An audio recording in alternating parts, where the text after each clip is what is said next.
In this video, we're going to talk about Taylor series. The idea behind Taylor series is that first we have to talk about series in general, and series are just addition. So if we want to add a bunch of stuff, for example, then this is just called a series. And this is the sum. So, this is different from a sequence.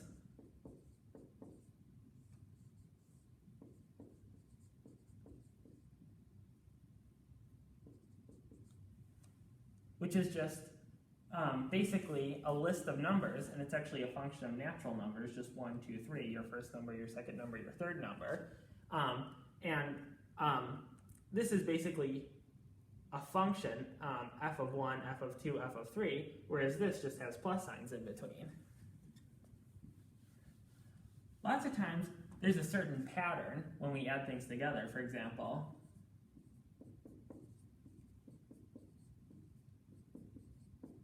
if we had to add a lot of these, for example, 20 of them, this would take a really long time. So it turns out that there's a way to make this faster, and it's also useful for other reasons. We call this sigma notation. So in the sigma notation, this letter here is the sigma. This thing is called the index. Oops, not infinity, 5. This is the start value, this is the end value, so this just starts on 1, it goes to 5, and it just counts up by 1, calculates this function here, I squared, and then adds them all together. So, when we talk about series, oftentimes we talk about special series that have a special pattern. So there's two that are really important: arithmetic and geometric. So an arithmetic series looks like this. You can start anywhere you want. You can start at 0 or 1. We'll start at 1.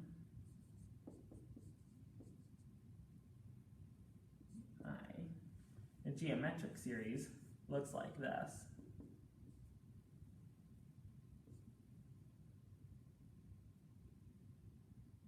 For this one, we're just going to start at 0. Actually, for this one, we're going to start at 0 too.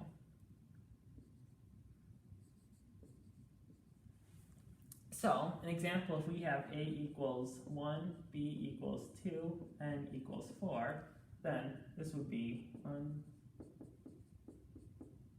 So this is just the first 4 odd numbers, and you can see that here we're just adding 2 to go between them. So this is just a linear function, and we just calculate the values of the linear function, and then we're adding them all together. Here, let's do the same example. B equals 2, n equals 4. Then this is 1 plus 2 plus 4 plus 8. So here, we're just multiplying. And this is an exponential function, base 2, and then we're adding them together. So it turns out that for both of these, even though it's not true in general, we can find a general formula. We're only going to talk about the one for a geometric series. And this has a really nice formula. It turns out that for any natural numbers are 1, 2, 3, 4. They're not things like 1/2, -4, pi.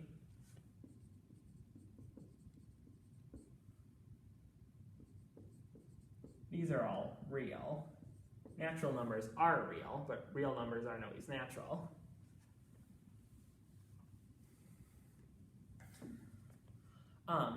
This is just equal to a times 1 minus b to the n over 1 minus b. So let's try, to show how it works, let's do the example. In this case, we just plug in 1 for a, 2 for b, and 4 for n, and this is equal to -15 over -2, oops, -1, which is just 15. And if you add up what we had, 1 plus 2 plus 4 plus 8, this is equal to 15. So, oops. And then one more thing. Say that this goes to infinity. Oops, this should be an I. Say that, because the I is what appears, n is just what we're counting to.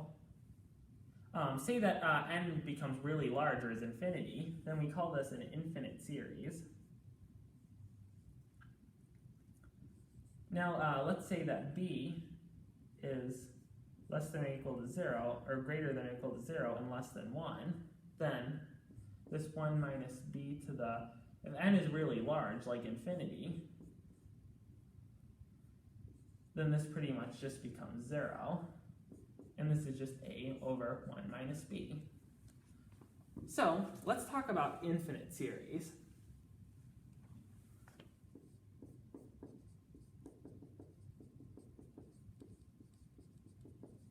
Imagine that you have a party and you invited an infinite amount of people. So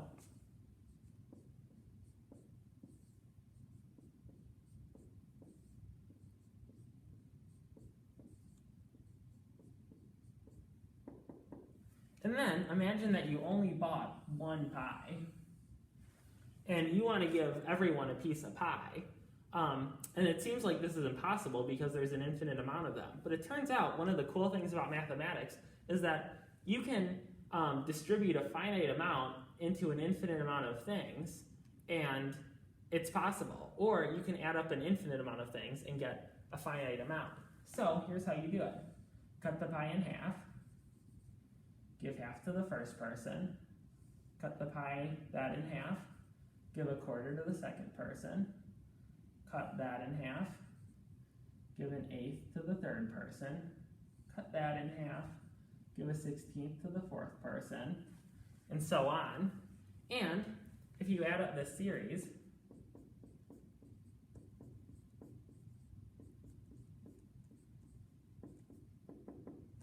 this is equal to 1. So, and that's clear because all their slices are just equal to 1 pie. So for example, if you wanted to, you could eat pie for an eternity, and if your pieces got small enough, quickly enough, then you could only end up eating a finite amount of pie. So this is the idea of mathematics. You can add up an infinite amount of things and get a finite amount. So the question is, when does this happen? Well, for example, if you have a series like this,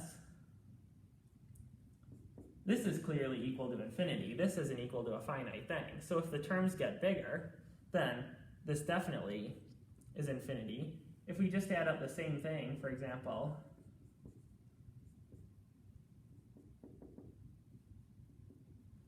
then an infinite amount of 2's is infinity. So this is definitely going to be infinity.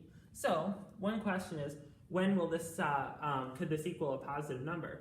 Well, here, this 1/4 is less than 1/2. Remember that the denominator, it's better to have a fourth of a pie than it's better to have half a pie than a fourth of a pie. The denominator makes it smaller. This is less, this is less. So the terms clearly have to get smaller in order for it to be a finite number. Let's look at this series.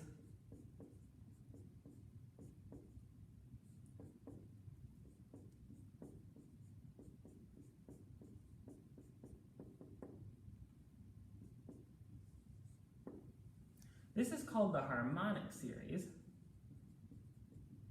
The difference here is that, let's put a 1 here just for, it doesn't really make a difference in terms of the final. This would just be a 2 then.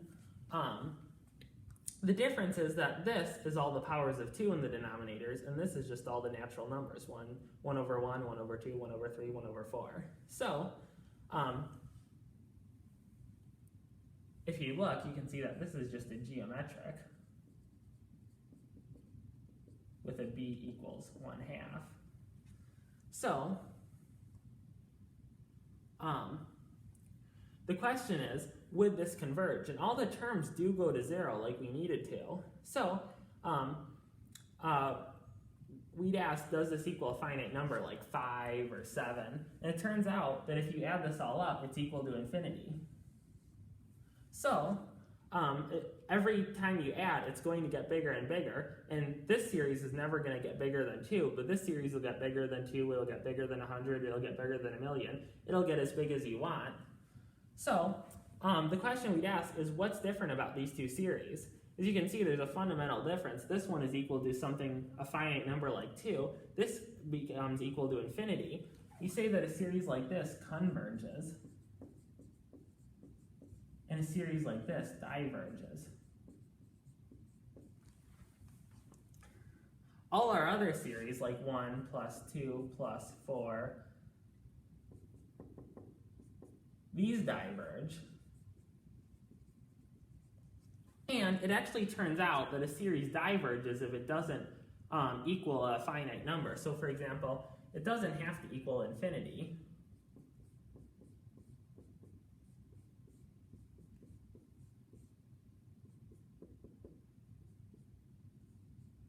This series just goes back and forth between 1 and 0, and we can't even say it equals infinity. It doesn't end up equaling anything, so this one diverges too. So the question is, how can we tell the difference between a series that converges and a series that diverges? Clearly, in order to converge, it has to get smaller, but how can we tell? These two series look pretty similar. It turns out it's actually a pretty hard mathematical problem to determine if a series converges or diverges. So, in our case, we usually do it using tests.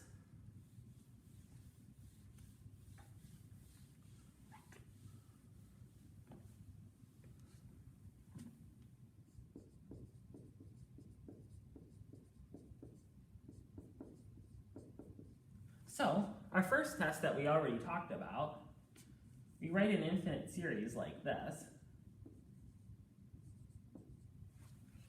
If the a sub n's don't get smaller, as in the case of a series like this, let's choose a different one this time, then clearly it's going to diverge. So we say that the nth term test says that, which means that these a sub n's get closer and closer to 0, like our series like that. 1/8 is closer to 0 than 1/4 is. The next test is the integral test.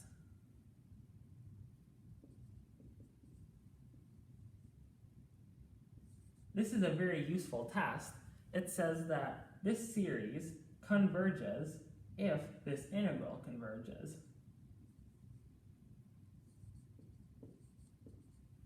And so, see if,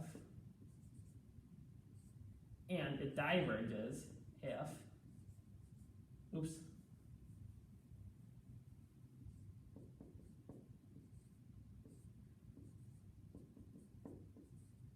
it converges if the integral converges, it diverges if the integral diverges. So for example, our harmonic series,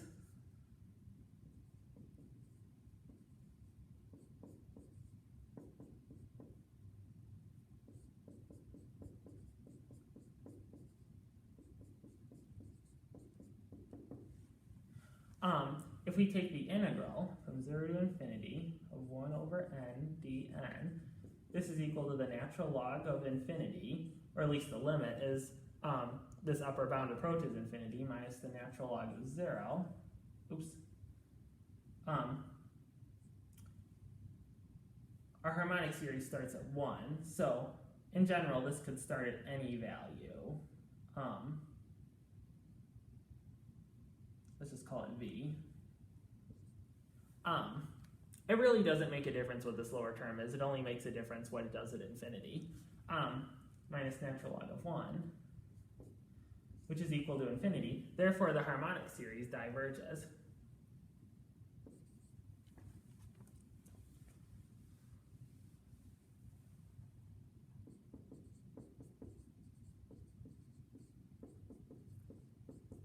if, for example, we wanted to know about this series, we do this integral.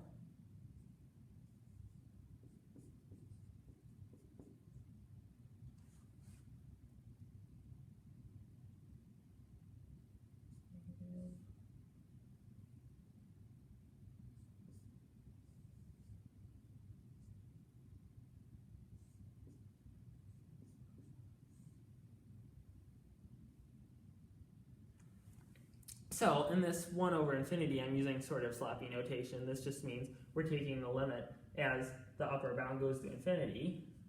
And this is 0. So we just have 1. So this one does converge. Therefore, this series converges too. And then the final test is the comparison test.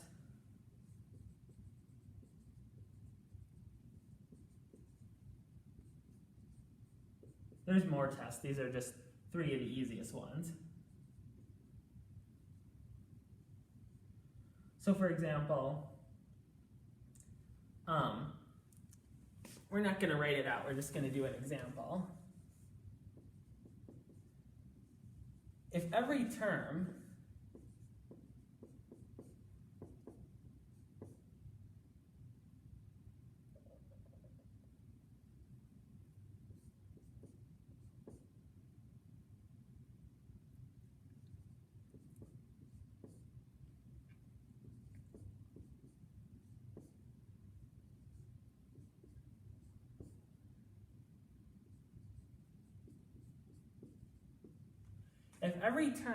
in a series is less than a term in a series that we know converges, so in this case, we know that the series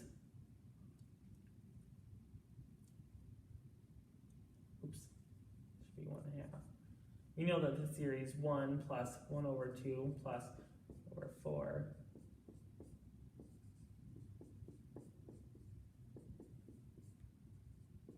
we know that this series converges, and every term here is less than this series, therefore this series must converge too. And if every term is greater than a term in a series that diverges, then it must diverge. So,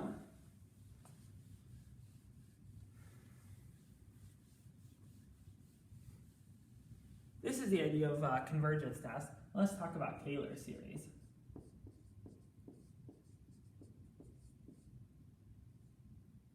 So the idea of a Taylor series is that you have some function f of x and you want to approximate it with an infinite polynomial. So you know that if you have some data points, polynomials are great for approximating. You can find some sort of polynomial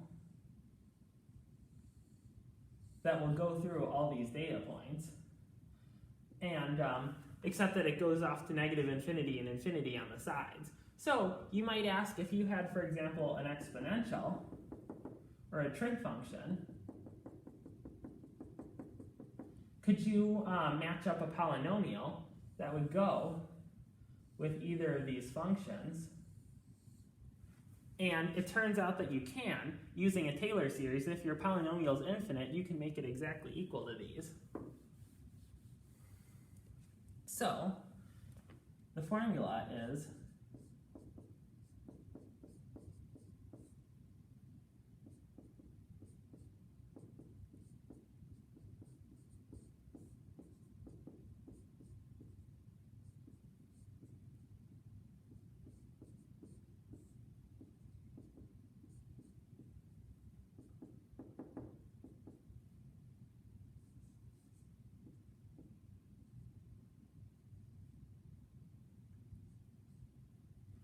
write it over here.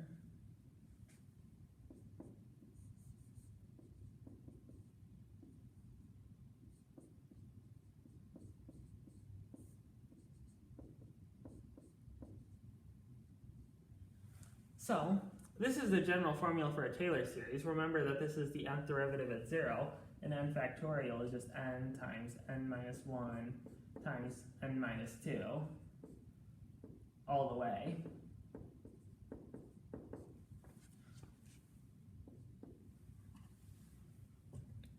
So we we can write each of our series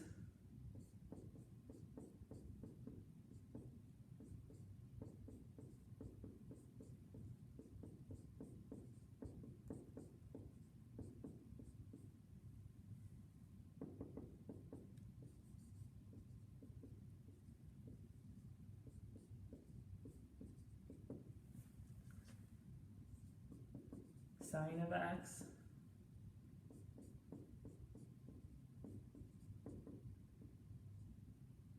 oops, let's write the x's on top.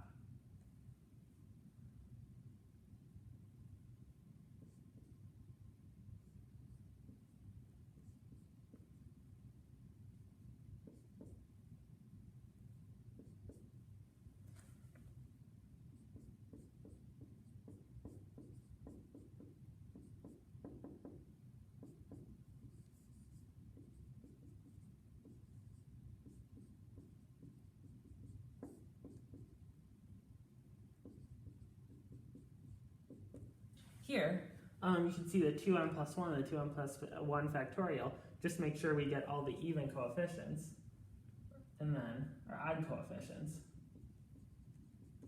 And then we also have a negative 1 to the n to make the signs alternate.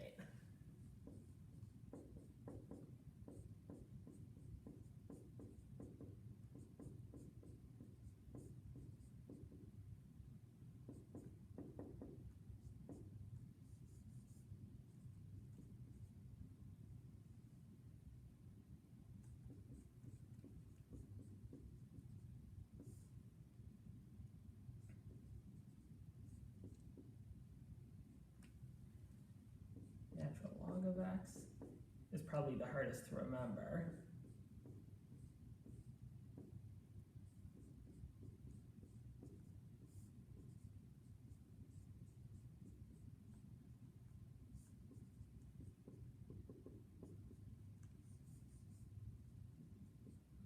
And it starts at 1, not 0.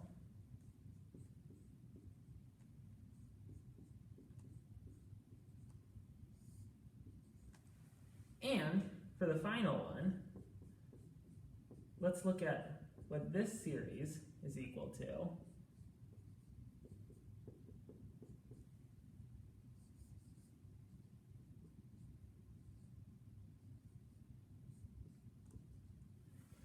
So this series is probably special because its right-hand side is so special. If you recognize, this is just a geometric series with a equals 1, b equals x, and n goes to infinity. So this is just 1 over 1 minus x. And you could figure this out from here. You could find the derivatives of this thing and you get the same side. In fact, a cool thing about Taylor series is that it's kind of surprising, no matter how you derive them, you're always going to get the same answer, since every function only has one Taylor series, and the Taylor series are unique to the function. So, these Taylor series are very useful. They're a little bit tricky to memorize, but e to the x, you can see, is just this pattern, the x to the powers divided by the factorials.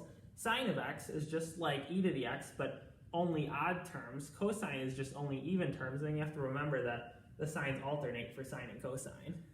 Natural log of x you probably just have to memorize with practice. It's pretty difficult. And then this one's easy. So, we'll erase this.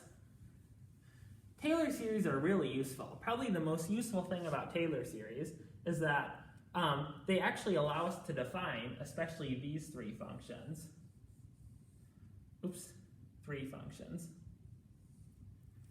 So, it turns out that these are the best definite ways to define e to the x, sine of x, and cosine of x for real numbers. E to the x can be defined in other ways for natural numbers, and sine and cosine start out being defined between 0 and 90. But these are good ways to define them for real numbers. And then you can define them for a lot more, too. You can define them for complex numbers using this, for weird mathematical objects like matrices. And all you have to do is, if you want, say, e to the power of 3.521, just take this number and plug it into the series. So anything that you can multiply by itself a certain number of times and then add together, you can take e to the power of with this series. So a great example of that is if we want to take e to the ix, if we want to take e to the imaginary number using other definitions, this would be a pretty hard problem. But here, it's easy to plug ix in, and we find out that it's actually equal to cosine x plus I sine of x. So the fact that these three series look so similar kind of isn't a coincidence. And this is probably one of the easiest ways to prove Euler's formula if you already know these. Also, like you said, not only are these good for defining these, but they're actually good for calculating them. So like we said, e to the 3.521, this just gets plugged into each of these, and if you type something like this into your calculator is just going to plug 3.521 into the series, go to a certain number of terms, like maybe x to the 10 over 10 factorial or something, and then that'll give a really good approximation, and that's how your calculator will approximate this value. The next cool thing is that we can use these to find cool formulas for mathematical constants too. Remember e to the 3.521, we just have to plug it in. So if we plug something like e to the 1 in, well, that's just 1 plus 1 over 1 factorial plus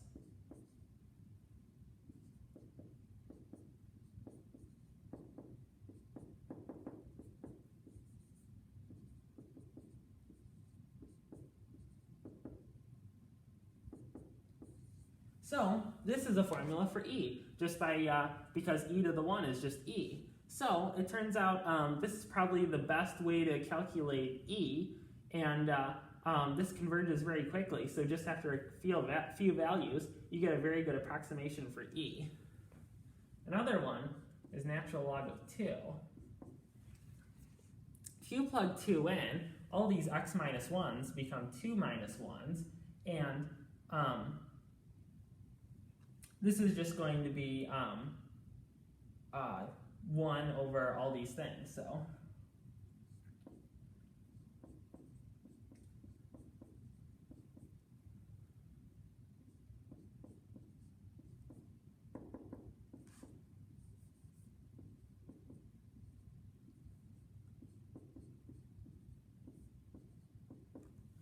this series is actually looks a lot like the harmonic series. We call it the alternating harmonic series.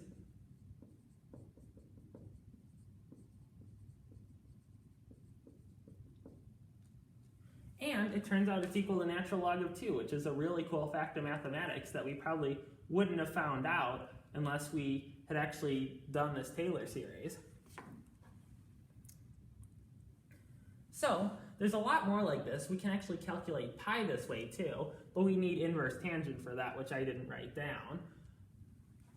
So that's one use. These are called elementary transcendental functions. These e to the x sine of x, cosine of x, ln of x. This is just an algebraic function. So if we want to calculate something like e to the x squared, we can just build it out of these series. So if we want the series for this, we just plug x squared in.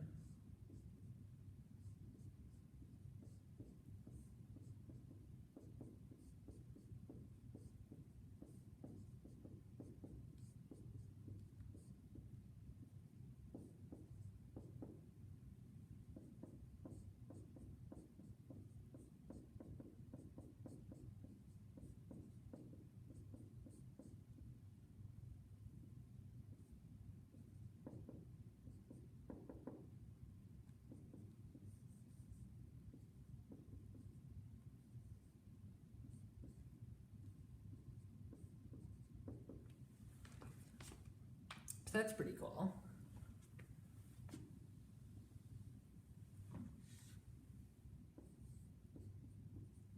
So, for example, one use is that it actually helps us calculate derivatives. So for example, say you had f of x is equal to this e to the x squared. Now say you wanted to find the 100th derivative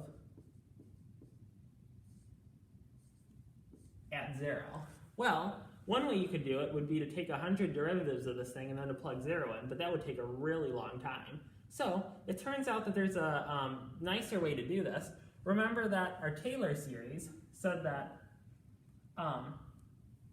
let's write it down here, f of x is equal to the infinite sum of.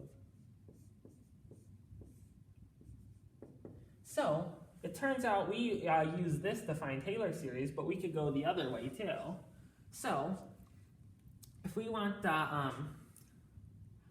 the Taylor series for this thing, then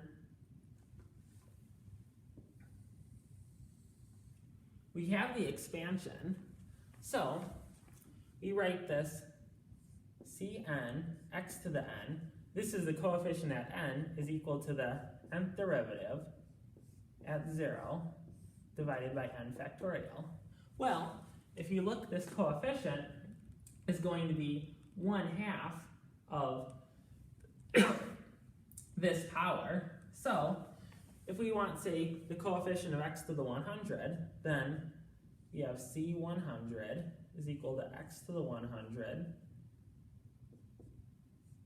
or times x to the 100 is equal to 100th derivative at 0 divided by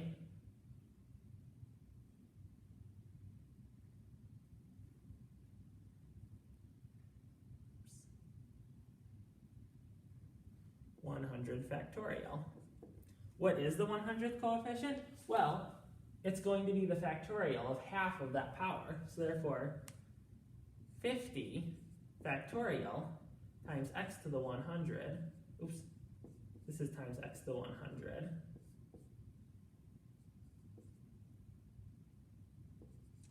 factorial times x to the 100 is equal to the 100th derivative at 0 divided by 100 factorial times x to the 100. We can cancel these out, and the 100th derivative is just equal to 100 factorial divided by 50 factorial. And in general, the nth derivative of this thing is just going to be n factorial divided by n over 2 factorial if n is even. If n isn't even, we'd have to take the factorial of a fraction, which we don't even know how to do. So a good question would be to ask, what's the nth derivative at 0 when n is odd? So you can try that on your own if you want.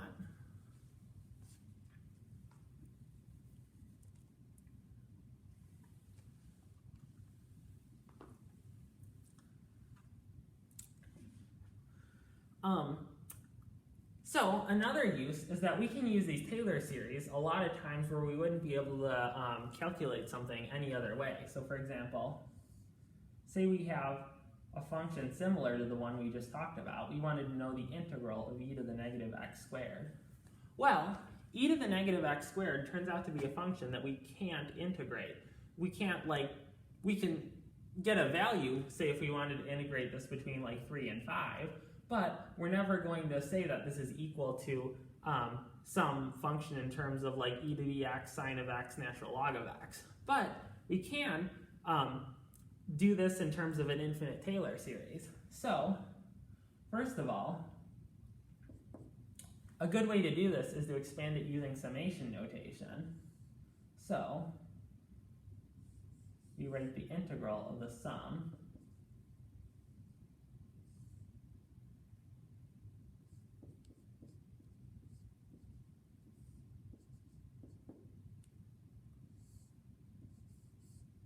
This is an alternative way to expand a function. Instead of using this this plus that plus that plus that, we just go straight to the sigma notation, which is a little bit easier. And then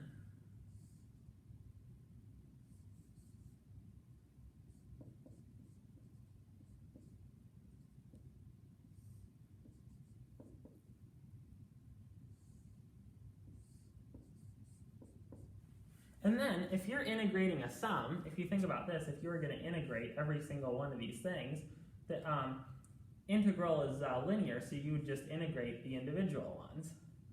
In sigma notation, that would just mean moving the integral into the sum. So that's what we do.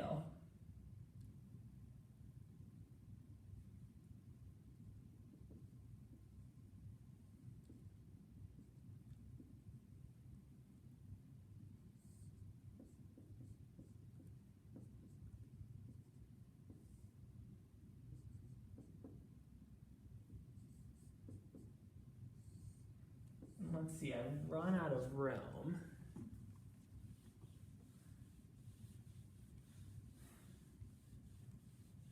So I'm going to continue this down here.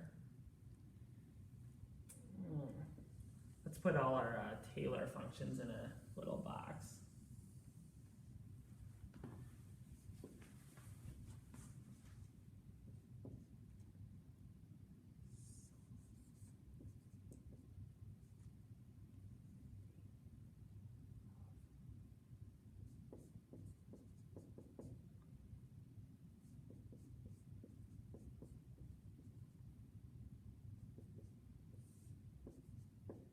In this case, you just integrate it, pretending that n is just a constant, because n is just the index of summation, so it's constant with respect to the integral. And if you were to evaluate this out, this would be let n equal 0, so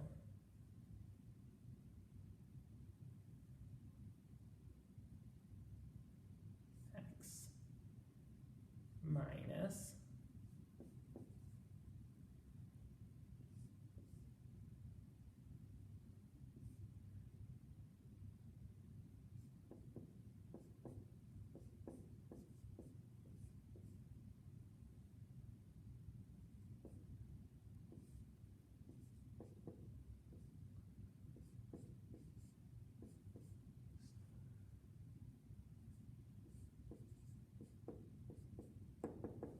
here, the sigma notation is useful when it starts to become hard to just look at the thing and tell what the pattern is.